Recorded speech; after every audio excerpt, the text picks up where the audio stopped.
Welcome. In front of me is a Samsung Galaxy Tab S8 Ultra, and today I'll show you how you can put the device into recovery mode.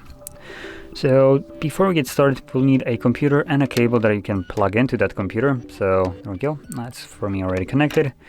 And from there you want to obviously plug it into your device. Now, even though it's not showing up that it did anything for some reason, I actually don't know why.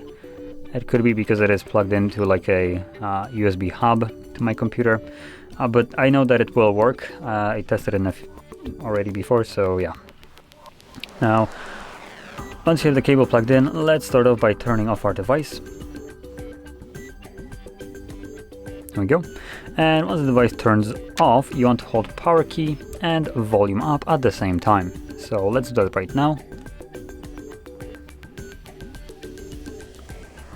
You will see Samsung, then Galaxy additionally, and you can let go at that point, volume up and power key.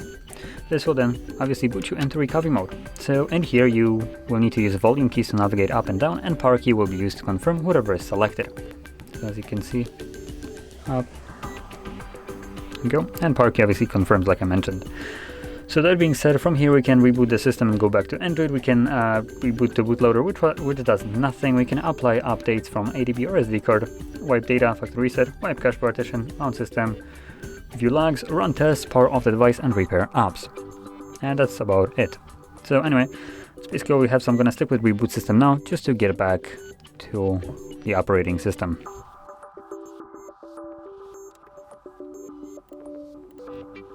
Oh, and additionally, obviously we can unplug the cable.